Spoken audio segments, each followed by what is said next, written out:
So today I'm at my allotment and I'm harvesting potatoes.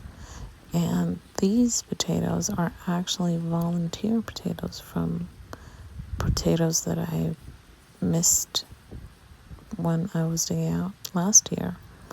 And they produced the biggest harvest. I mean, I had like 3 plants here, and they produced so many potatoes, and the potatoes were all so large. I filled up this, I think it's a 20-liter container of potatoes, and my harvest off of the potatoes that I planted myself this year has been horrible, but the harvest off of these potatoes, I mean, I was amazed. It was just, I just got more and more and more and more potatoes as I was digging out. It made me so happy. Like a free harvest, no effort and no money being spent this year, and still being able to harvest this year. And these ones are actually going to be for storage because they're quite large and they don't really have a lot of scab on them. So if you've seen my previous videos, you know I have a problem with potato scab on my allotment. And what I did this year was, when I planted out my potatoes, I put some molasses I put it on the seed potatoes. So my potatoes that I planted out this year were all grown in pots. So when I planted the seed potato in the pot, I poured molasses on the potato. But these ones were volunteer potatoes and really didn't have any scab at all, so that was great. So here I'm just brushing off some of the dirt off of these potatoes. They were quite dry, so it was a really easy job just brushing them off with this soft brush. And then I'm placing the potatoes into these crates, and I'm putting the largest ones on the bottom, so a layer of quite large potatoes, and then some smaller potatoes on top. But I'm only doing 2 layers in each crate, and I have 2 crates of potatoes. And then we're back at our summer house, and this is another early morning that I got up before my family and decided to do some gardening. So I just went down to my car to get some of the supplies I was needing for my plans of the day. So here I was just getting some fertilizer, some alfalfa pellets to take with me, and then the plastic that I use to try to protect from slugs. So it's like a slug barrier. And then I was walking up from the car, and I just wanted to show you this flower that we have on our property. It's one of the most toxic flowers in Sweden, and I want to remove it, but my partner says the best thing is to just leave it. But it's really beautiful, isn't it? It's crazy how something that looks so good can be so dangerous. So then I'm just making my way to the raised beds, and I'll talk you through what we're doing today once we get down there.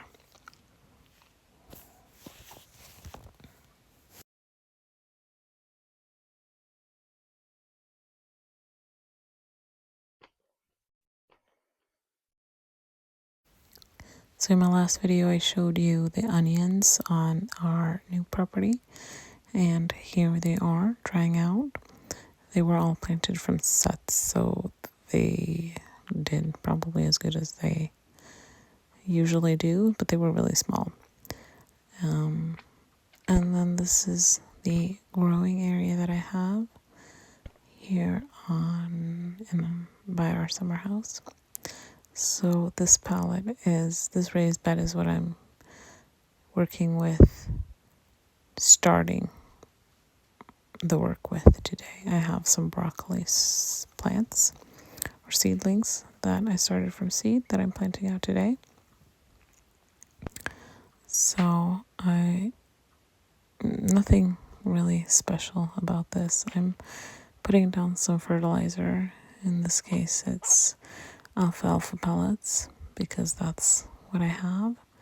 And then I am gonna staple the slug barrier to the raised bed. And you'll see how I do that in the video. I'll show you everything as I'm going. My little helper had been gardening in this bed the day before, so there were some little bits and pieces that I had to remove before I started. But then, just as always, when planting out, I'm putting down some fertilizer in the hole and then putting the seedling into the hole on top of the fertilizer. And in my experience, I only use organic fertilizers, and that they don't burn the plants like maybe other types of fertilizers do. I feel like I've seen and heard people talk about you shouldn't plant seedlings out directly on top of fertilizer, but that's what I always do, and I haven't had a problem with that. So I don't know. As I've said before, the fertilizers that I use are alfalfa pellets. I use blood meal, bone meal, fish emulsion. I don't use that at planting out. It's usually just powders and granular and pellets. I've started using the rock dust, and yeah, that's what I use basically for fertilizing when I'm planting out, and always putting the seedling straight on top of the fertilizer, and I've never had an issue. So that's what I'm just planning on continuing doing as well. And then here I'm starting with the slug barrier. So I'm cutting the plastic into strips that are as long as the sides. And this roll is wider than the one I usually buy. So I'm cutting this into 4 strips. So this bed is 80 centimeters by 60 centimeters. So I'll cut it into 4 equally wide strips and then just cut them so that they fit each side. And then I try to have maybe like 10 or 15 centimeters outside of the edge so that there's a little bit of the plastic hanging out outside of the edges. So on the sides that are 60 centimeters, I'll add 15 to each side and cut it at about 90 centimeters. So you can see here as I'm holding it up, it's a bit longer and hanging off of the corners of the bed. And that's just so that the slugs won't be able to climb up in the corner. I've noticed that the corner is like the weak spot of this type of slug barrier. So just by having it a little bit longer, it kind of covers the corner and stops the slugs from getting in that way. And I'll be adding it to all 4 sides of this raised bed and just going around and stapling it to where it needs to go. And I've had good luck with this. Actually, on my allotment, I have a perennial bed that has strawberries, and I just planted out this year some asparagus, and I've had so many strawberries that have had damage by slugs there.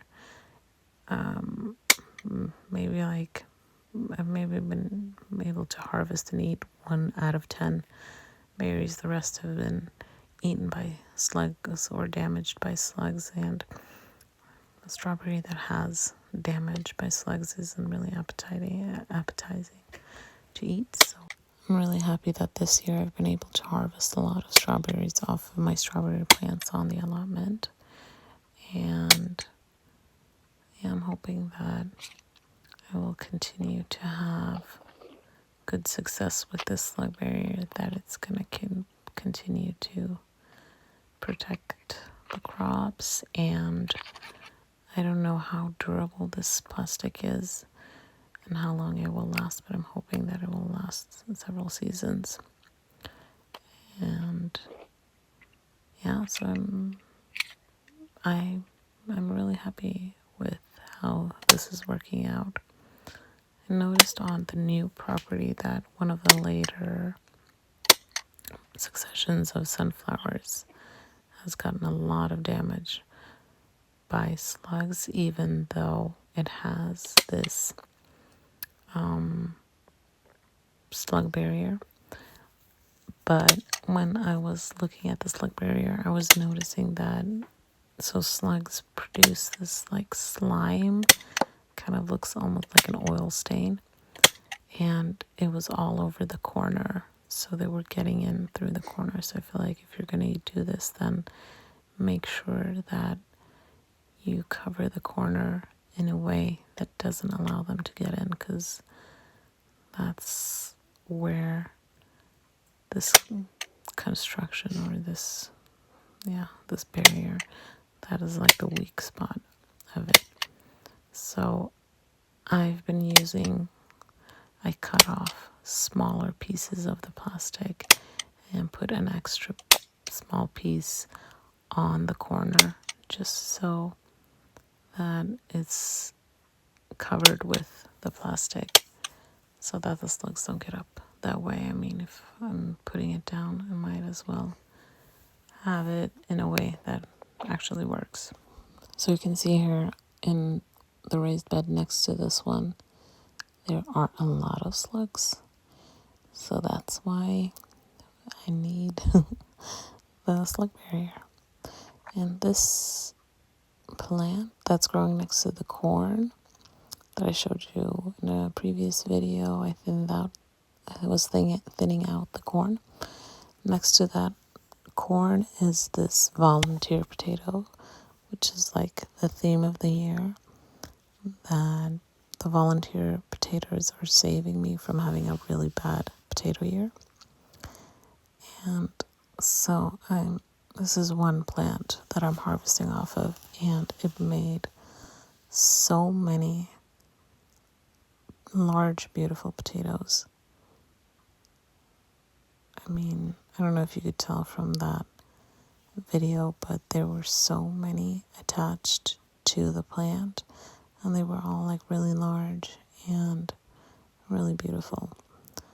So I'm just gonna harvest these potatoes. Not really anything special about it, but I was able to fill this whole sieve with the potatoes. So here you can see the harvest. Really beautiful potatoes, looking really good. They were so delicious. I think the variety of these are amandine. It's called a delicacy potato. And the request from my in-laws and my partner is to grow the same potato next year. So that's really good to know that we really like this variety of potatoes, and I'm definitely going to grow them again. I think these are not good for storage. I think they're just mainly for fresh eating. And then I moved on to fertilizing the corn. So I'm just scratching up the soil surface. There's some moss and other things growing here. So I just wanted to aerate the top of the soil a little bit before I put down the pellets. And I'm using, no surprise, alfalfa pellets for this. And once I've put the pellets on, I'm just going to scratch them in to the soil a little bit as well. So here I'm putting them on, and then I'm going to try to just scratch them in or get them to have good contact with the soil so that the microbes that are in the soil can start breaking up and breaking down the pellets into available nutrients for the plants. And as I said in a previous video, these corn plants are looking not really that healthy. So I'm really going to try to strengthen them up by fertilizing them. So this was the alfalfa pellets, and then I have been meaning to fertilize them with some fish emulsion as well, but we'll get to that. And then just a close-up of the harvest of potatoes. And then I also wanted to show you this beautiful hydrangea tree that we have here by our summer house.